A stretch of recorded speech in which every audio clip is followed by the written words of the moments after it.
No dia 9 de fevereiro de 2017, na sede da Força Tarefa do Ministério Público Federal, compareceu o senhor Frederico Barbosa, acompanhado dos advogados Dr. Guilherme San Juan Araújo e Luísa Ferreira, dispondo-se a revelar fatos envolvendo a participação da Odebrecht na obra de reforma do denominado sítio de Atibaia. Diante disso, o senhor Frederico Barbosa requereu seja ele concedido os benefícios de aderência ao acordo de leniência firmado entre o Ministério Público Federal e a empresa Odebrecht. Senhor Frederico, o senhor tem interesse em colaborar e aderir aos termos do acordo de leniência firmado entre o Ministério Público Federal e a Odebrecht? Positivo. O senhor já foi informado pelos seus advogados sobre as consequências do ato? Sim. Ok, você sabe que diante dessa sua intenção de colaborar, o senhor tem o dever de falar a verdade sobre os fatos que lhe forem perguntados, tudo bem? Tudo bem. Ok, diante dessa intenção do depoente em aderir ao acordo de leniência e compromissado a dizer a verdade sobre os fatos, passa então a colhida do depoimento nos seguintes termos. Sr. Frederico, gostaria que você esclarecesse para a gente como se deu sua participação numa obra de reforma que aconteceu no sítio de Atibaia.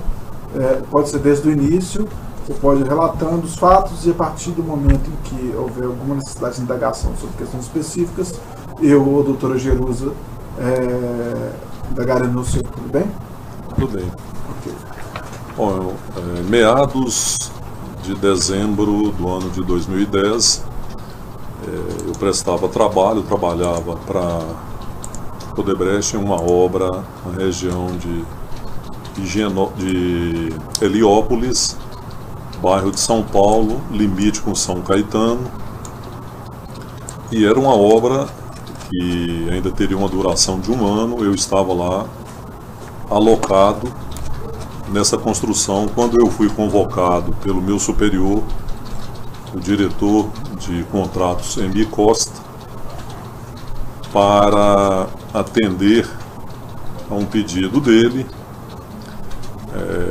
de entrar em contato com o senhor Aurélio Pimentel e eu procurasse, em nome do próprio Emir, para que fizesse uma vistoria em um apartamento situado em São Bernardo do Campo, de propriedade do presidente Lula, e que nessa oportunidade também o senhor Aurélio me conduziria para fazer uma vistoria em uma obra para o presidente Lula na região de Atibaia, que era um sítio que estava em andamento. Procedendo dessa forma, eu me retirei da sala e fiz esse contato com o senhor Aurélio quase imediatamente, e nós marcamos que seria conveniente em São Caetano, no centro de São Caetano, um encontro para que ele me explicasse o que estava ocorrendo. E eu me apresentei como um funcionário ligado ao Emir Costa, e assim ocorreu. Nós nos encontramos em São Caetano no dia seguinte, praticamente, um encontro que eu conversei rapidamente com ele, e ele me pediu que eu o acompanhasse até São Bernardo do Campo para fazer uma verificação em um apartamento. Chegando lá, nós adentramos um imóvel e ele me levou até a laje superior desse apartamento, onde realmente apresentava anomalias de vazamento, de impermeabilização, tinha problemas na laje. Eu fiz uma verificação rápida e fiz a minha colaboração para que eles procedessem uma quebra necessária e fizesse um teste de estanqueidade para ver onde estava acontecendo aquele vazamento. E que o ideal é que procurassem uma empresa específica de impermeabilização que tivesse condições de detectar aquele problema onde estava ocorrendo e fizesse a própria correção. Foi uma coisa muito rápida. Ao sair do imóvel, descendo do elevador, logo na saída, ele anunciou que a gente deveria fazer uma vistoria em uma outra obra que estava ocorrendo em Atibaia e que eu o acompanhasse. Essa obra era para o presidente Lula, como disse o meu superior, mas nesse momento eu apenas segui a sua orientação e fui até o sítio verificar o que estava ocorrendo.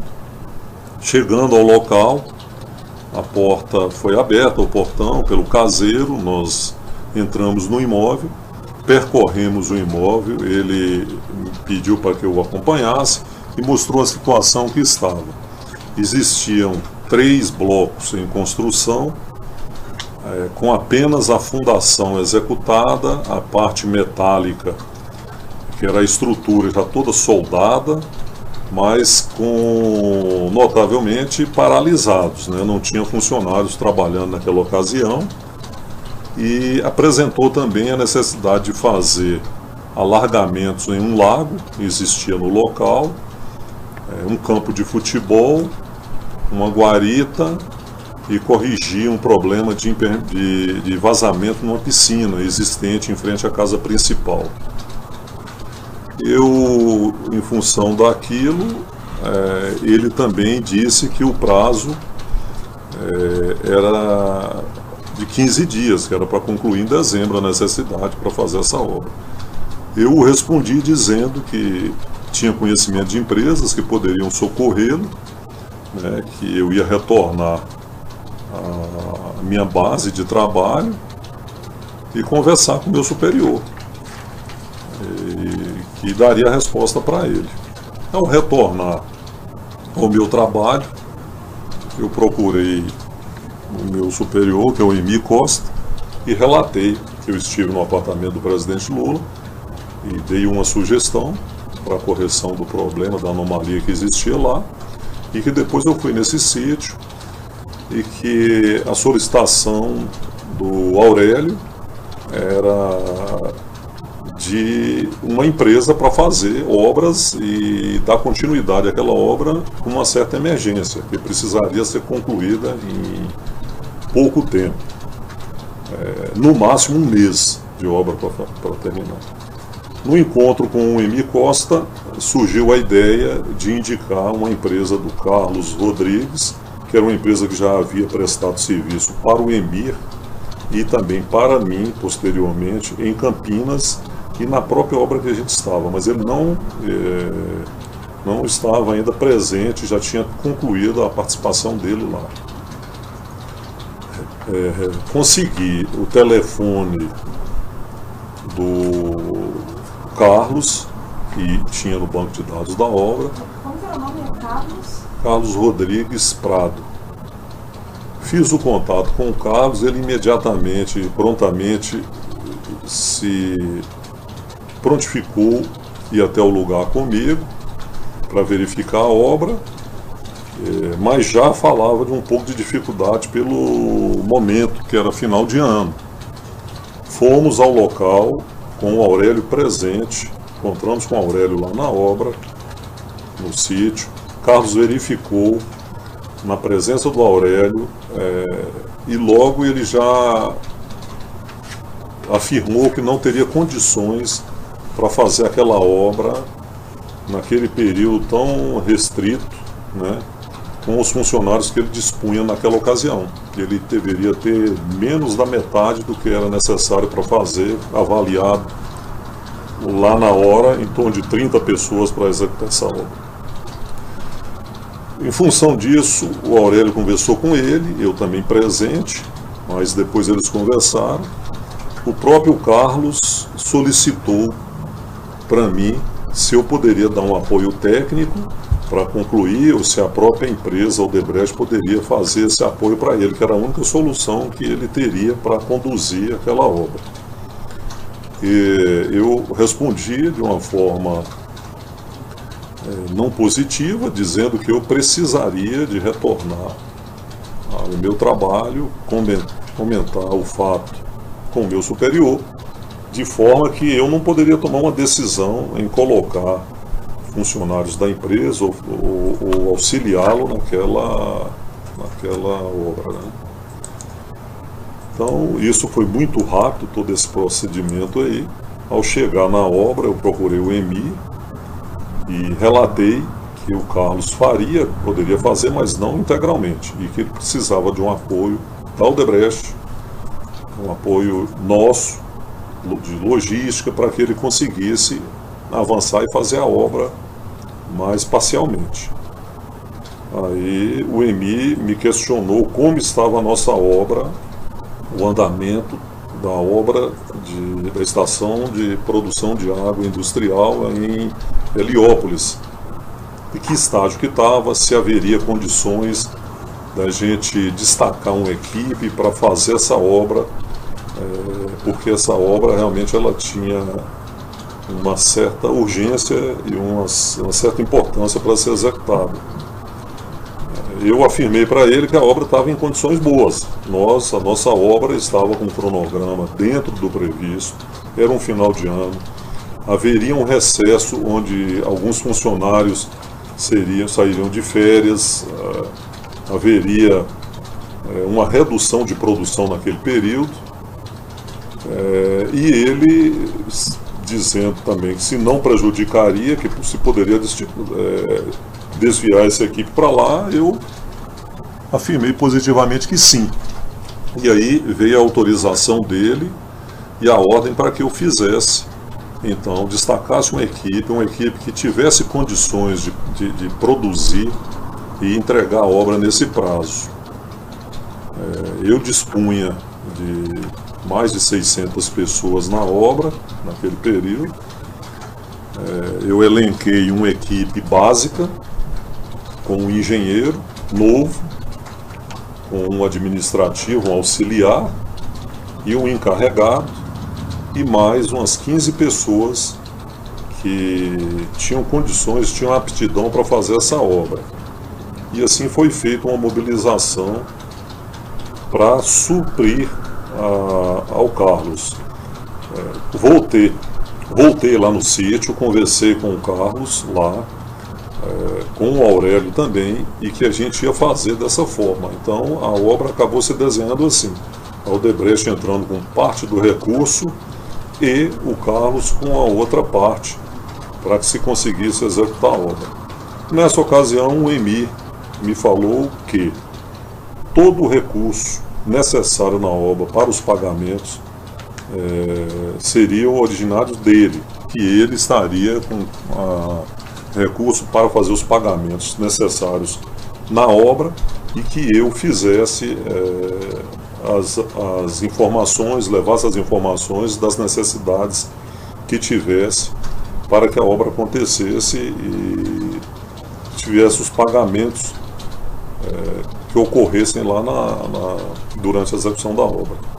A mobilização foi muito rápida, o nosso pessoal foi para o local, o auxiliar administrativo viu todas as condições do local, o Carlos se mobilizou em paralelo e a obra começou imediatamente, com em torno de 30 pessoas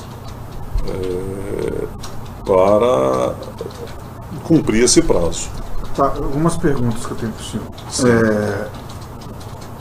O EMI, a Odebrecht assinou o contrato para fazer essa obra? Não tinha um contrato assinado, formalizado pela Odebrecht. E tinha algum costume do senhor participar de algum tipo de obra dessa forma pela empresa? Jamais. Nessa reunião que o senhor teve com o EMI, na hora que ele pediu para o senhor estar com a equipe, ele, considerando que não tinha contrato, quais foram as condições, as recomendações que ele passou ao senhor sobre como deveria ser conduzida a obra? Era uma obra, de certa forma, que não poderia aparecer, os funcionários não poderiam estar caracterizados como da Odebrecht, ela não poderia ser vista como obra da Odebrecht, até em virtude de não ter um contrato, não ter formalizado o contrato com quem quer que seja. Então o funcionário da Odebrecht ele deveria ir lá executar a obra como uma obra informal. Então não era para ter a caracterização dos operários nossos. Houve uma recomendação expressa sobre a Odebrecht não poder participar ostensivamente da obra? Apareceu o nome do Odebrecht? Não, a recomendação é que não poderia aparecer o nome da Odebrecht. Isso foi passado para mim e, logicamente, eu passei para o meu subordinado, tanto para o engenheiro quanto o administrativo. Quem era o seu engenheiro lá? Era o Paulo Kantovitz. Paulo Kantovitz. Ok. E quem que era o outro? O encarregado era o Vander Vieira. Vander Vieira. E o auxiliar administrativo era o Charles. Não me lembro o sobrenome dele. E você passou essas informações para o Paulo e para o Vander, dando ciência a eles que a obra tinha por benefício o senhor presidente Lula? Eu não cheguei imediatamente a falar, mas durante o transcorrer da obra eles tinham conhecimento que a obra era para o presidente Lula. E você falou com ele, você que falou com ele? Eu falei. Tá, você falou para o Paulo, para o Vander e para o Charles ou só para algum deles? Para os três. Os três? Ok. Esses pagamentos que o EMI falou que seria feito com ele, como é que eram esses pagamentos? Eram duplicatas, eram pagamentos regulares ou eram pagamentos ocultos por meio de dinheiro em espécie? Os pagamentos eram em dinheiro em espécie, eles eram levantados semanalmente, 2, 3 vezes por semana, dependendo da evolução da obra e o consumo que existia na obra. Eu informava para o EMI quando havia os fechamentos do consumo de materiais, um valor de 70 mil, 60 mil, falava para o EMI, ele me entregava um envelope fechado e eu repassava para o responsável da obra, que era o Aurélio, proceder esses pagamentos. Então Tá, então, agora esclareceu isso. Agora, antes de entrar na sistemática dos pagamentos lá na obra, então vamos voltar um pouco. Então houve a recomendação do EMI, você voltou lá com o caso do Bigos Prado, e aí começou a mobilização. Sim. Pode continuar daí. Tá. Na mobilização, a obra ficou basicamente dividida.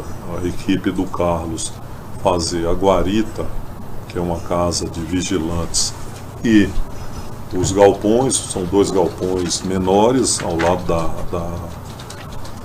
da casa principal, próximo, e nós, a Odebrecht, executar as suítes, as 4 suítes, que é um anexo aos fundos da casa principal, e tirar o vazamento de uma piscina que acabou sendo ampliada em função desse vazamento, que foi demolida e ampliada. Então foi uma divisão física lá no local, até para que houvesse um segmento independente.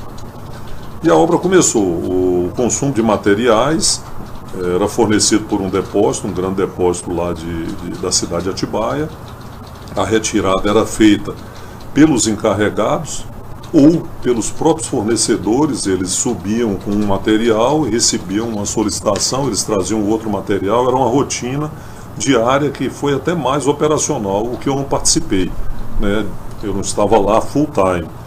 Eu participava da obra, que eu representava a empresa, que eu estava alocado, trabalhava lá até 14, 15 horas e chegava lá 16, 17, 15 horas na obra, e isso acabava tendo uma fluidez normal. Foi uma obra, ela é uma obra pequena, mas com várias atividades simultâneas, então isso foi bastante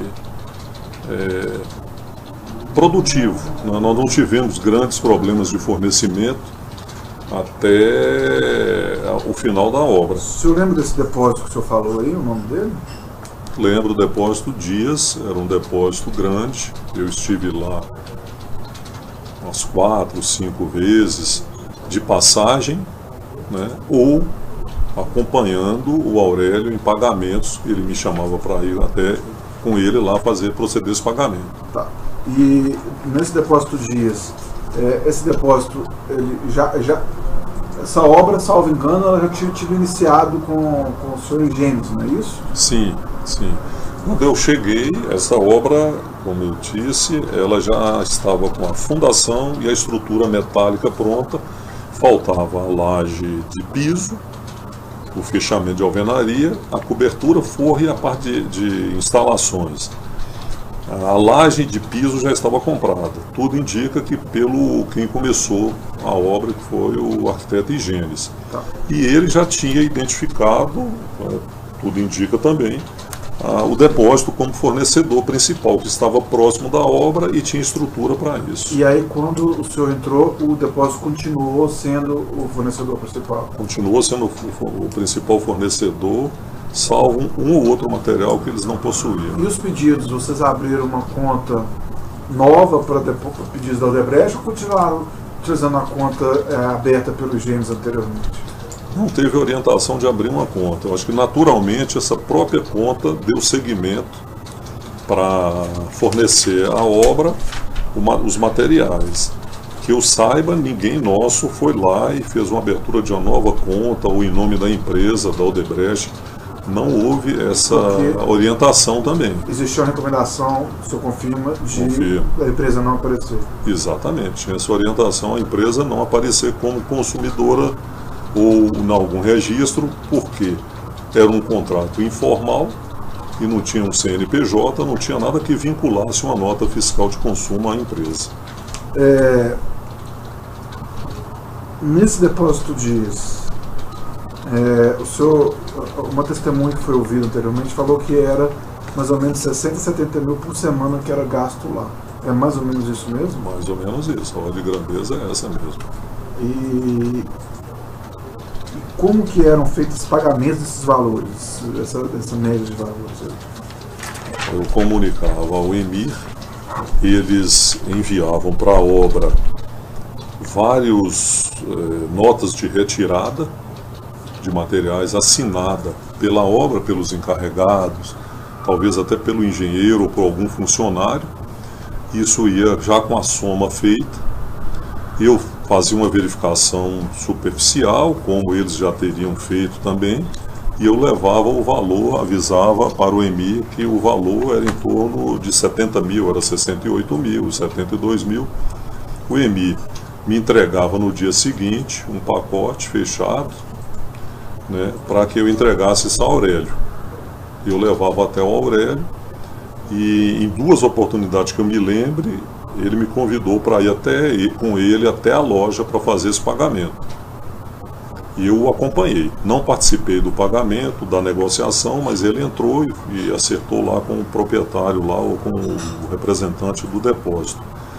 Então, outros pagamentos. Se você pediu a espécie do EMIR, entregava para o Rogério Aurélio, o Rogério Aurélio que ia lá fazer o pagamento. Não era o senhor como representante da empresa, era ele que ia fazer. Não, eu não pagava. Esse pagamento, eu entregava para ele um envelope fechado, lacrado, que o EMIR me entregava, e eu deixava de posse do Aurélio, e ele fazia esse pagamento no veículo dele. Eu ia no próprio veículo. E você sabe rememorar mais ou menos quantas vezes você entregou um envelope fechado para o senhor Rogério Aurélio? Eu estimo que em 4 vezes, que foram as 4 semanas que eu estive atuante lá. Ok. Era a frequência de pagamento aí para a Casa de Materiais. E o Carlos Rodrigues do Prado, como é? Quem pagava ele? Como é que era essa questão do Carlos Rodrigues do Prado? O pagamento do Carlos Rodrigues, a informação que eu tenho do EMIR é que ele foi pago com o dinheiro da Odebrecht. Agora, eu não participei dessa transação, desse pagamento, de contrato, se houve. Eu não tive essa ligação direta com o Carlos para essa remuneração. Eu fiz remunerações na obra de algumas horas, alguns prêmios para os funcionários de forma igual. Tanto os funcionários dele quanto o nosso, quando tinha um prêmio por cumprimento de alguma meta, por não ter tido um acidente, por ter tido uma performance, eu fiz alguns pagamentos aí que o EMIR também me fornecia esses valores. Então, o Carlos Rodrigues do Prado, me corrija se eu estiver errado, ele era remunerado pela Odebrecht, mas os pagamentos eram feitos via Rogério Aurélio, é isso? Poderia ser. Eu não afirmo porque eu não participei. Assim, do valor que eu entreguei para ele, eu não conferi, não sei o montante que foi entregue para ele. Tudo bem. Você conferiu os valores do envelope? Era lacrado. Esse era fechado. Os que eram entregues a mim para pagar os prestadores de serviço, que eram quem executou o telhado, quem fez a pintura, parte da pintura, quem fez parte do piso, um pouco de piso, a parte hidráulica e elétrica, que são específicos, são autônomos, essas pessoas, essas empresas ou autônomos que foram prestar esse tipo de serviço lá, eu negociava com eles, porque eles vistoriavam a obra, avaliavam quanto ia custar, me passavam o valor, eu negociava, e à medida que eles iam executando, eu ia pedindo ao EMI e fazia esse pagamento também em espécie, dentro da evolução da obra e na capacidade dele de execução. Então, esse trabalho aí, eu fui o responsável nesses pagamentos. Ok. Só uma... o senhor pedia nota fiscal dos valores que o senhor pedia? Não, dos autônomos eu não pedia. Tinha um recibo, só para constar. Tinha o nome do Odebrecht? Não, não tinha. E você poderia pedir nota fiscal no nome do Odebrecht? Não poderia. Por quê? Não poderia porque não era um contrato formalizado com o nome da empresa, com CNPJ. Como eu já afirmei, era uma obra informal e que a Odebrecht não apareceria. E isso decorre também da recomendação que foi feita pela MI para a Odebrecht não aparecer?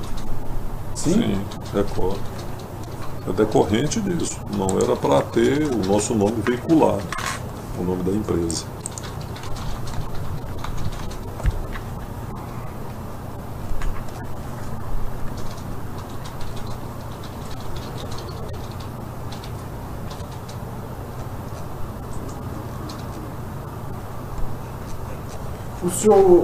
Os valores do seu Carlos Rodrigues do Prado, possivelmente eles podem ter sido incluídos no envelope lacrado do EMI, o valor que seria destinado a ele?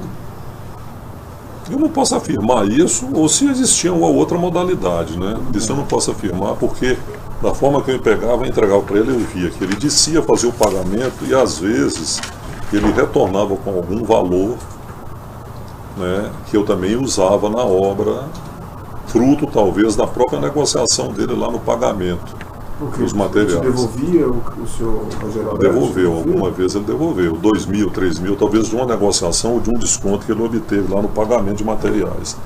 Isso ocorreu. Tá?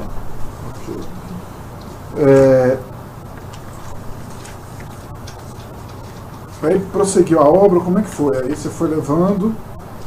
A obra foi desenvolvendo durante os meses as 2 semanas de dezembro, praticamente, e o início de janeiro, primeira semana de janeiro, depois da virada do ano, e mais uma semana. Em praticamente 4 semanas a obra estava praticamente concluída. Eu avisei o EMIR que a obra estava findando, e eu me retirei da obra nessa ocasião. Em meados de janeiro eu já não participava da obra.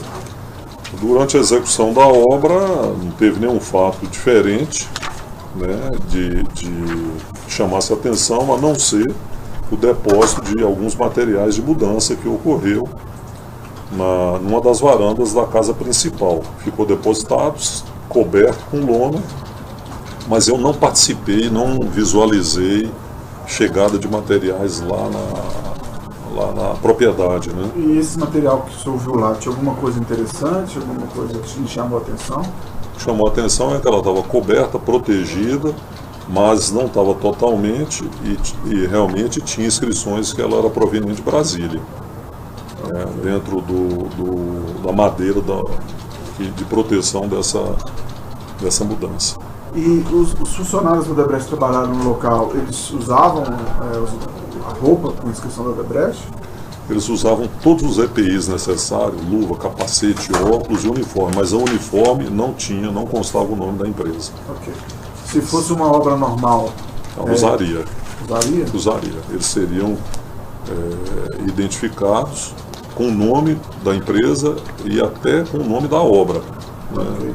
Isso decorreu também daquela recomendação do EMIR para que a Odebrecht não aparecesse? Sim.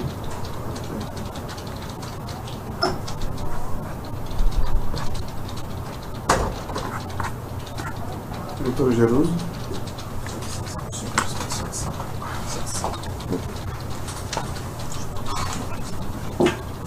Quando que foi que foi verificada a existência dessas taxas de mudança lá, você lembra?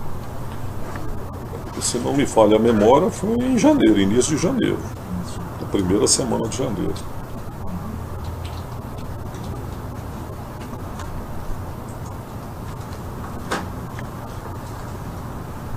O seu Gênesis Neto, ele continuou lá depois com vocês, ajudando de alguma forma? Ele externamente, ele na obra, ele foi posto pouquíssimas vezes, 2 ou 3 vezes, ele passou lá na obra. E externamente ele permaneceu na cidade por informações que a gente obtinha e ajudou a identificar materiais, até na própria fornecedora lá do Depósito Dias, as esquadrias de madeira. Me parece que ele já tinha identificado o fornecedor e ele permaneceu por lá, não atuante na obra em si. No momento, no tempo que você esteve lá, você chegou a presenciar ou ver uma pessoa chamada Fernando Bittar no local? Ou João Suassuna? Não, ninguém esteve lá, não compareceu ninguém, além desses do Aurélio, do Caseiro e fornecedores, motoristas que entravam lá para fazer entregas lá de materiais de consumo da obra. Ok. Uma outra pergunta, senhor Frederico. Em algum momento você teve que comprar coisas que não foram depósito Dias e que o senhor mesmo adquiriu? Eu comprei um material de luminárias, porque lá não tinha, na região não tinha. Comprei algumas luminárias, se não me engano, em Santo André ou São Caetano, eu não identifico a loja hoje. E comprei aquelas bases de banheiro com armário e espelho, uma bancada em São Paulo para os 4 banheiros da suíte, que também não tinha lá.